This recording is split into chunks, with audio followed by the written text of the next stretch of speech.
Mrs. Peters told my parents that when I got to high school, she's gonna put me in the bad band.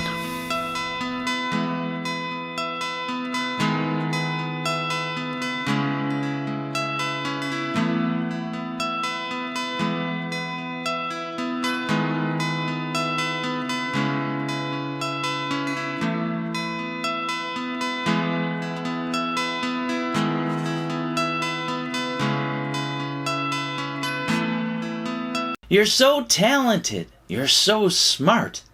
These sound like words of encouragement. Well, in the Frankel household, we found out recently that being super smart isn't always such a big bracha. There's no middle ground between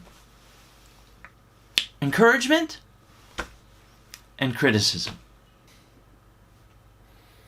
My daughter's last 2 years of school, they were just torturous. Let me give you some background. She's the type of kid who didn't have to do any studying. She could show up, take an exam, 100%. She could ace it every single time. But in the last 2 years, they put the pressure on. And it was difficult for her. She didn't even have any study skills. So what happened? The teachers decided they would encourage her. How did they do that? They said to her, "You're so talented. You're so smart. You're a brilliant young lady. What happened?" Yeah, so this story also goes back to middle school. My dad and I were upstairs, and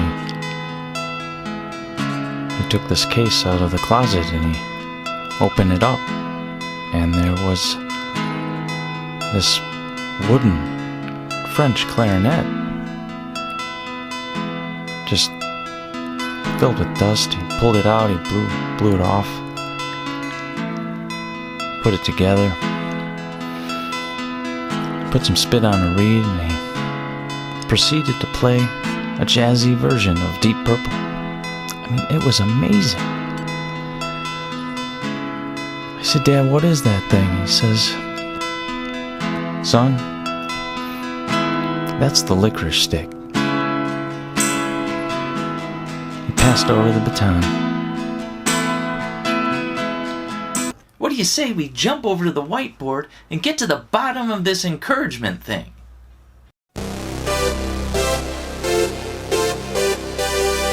We're going to unearth the whiteboard for the first time.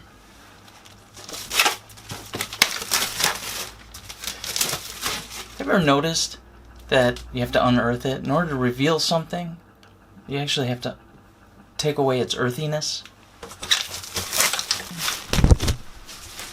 Okay.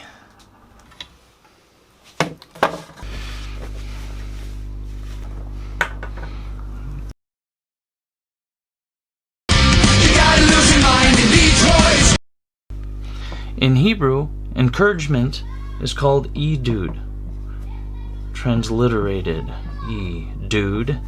In Hebrew, it's ayin, yud, dalid, vav, dalid, idud. Idud comes from the word od. Ayin, vav, dalid, od. Od means in addition, or another. Ve'od, and furthermore. And an oud is not just a pear-shaped guitar, but in Hebrew, oud means to bear witness, to give testimony, to tell it like it is. I thought I was doing the right thing. I started taking lessons from Mr. Levine, a retired wind instrument player from the Detroit Symphony Orchestra. But things went real sour that summer before high school. Mrs. Peters, we called her JP, she called my parents.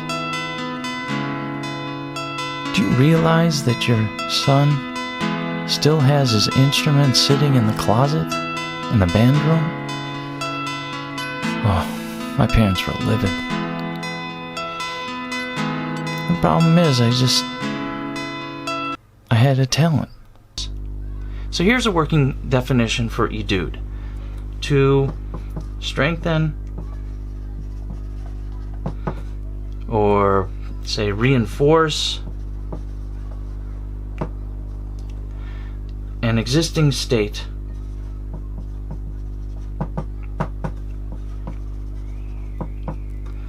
in order to advance a person forward,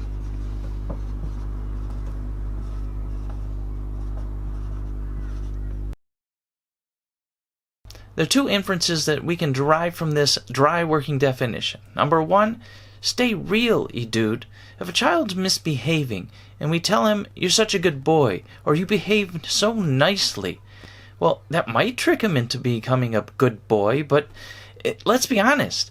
The best time to say you're a good boy is when they're being a good boy. Number two is, dude is useless when it comes to inborn traits and talents.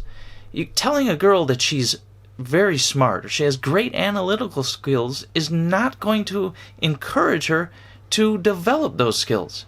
It's only when a person uses them in a practical way that their actions can be encouraged. Mrs. Peters told my parents that when I got to high school, she's gonna put me in the bad band. And to add a little salt to the wound, I was second chair. Who was sitting in first chair?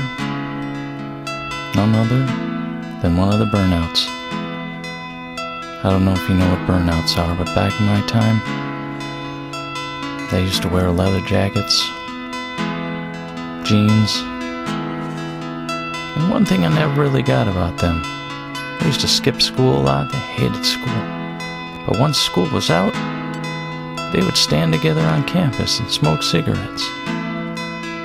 I remember one day I said to him, do you realize that you smell like a bag of weed? I don't smell anything. Your inborn traits and abilities are gifts. They shed a light on what your calling is in life. They scream potential. But in order to realize them, you have to work on them. I wish I knew that back in middle school. However much you invest in something is what you get out of it. So what was the solution? I was told that I was being lazy. That was supposed to encourage me. But the truth is, I don't play any wind instruments today. But I do eat licorice.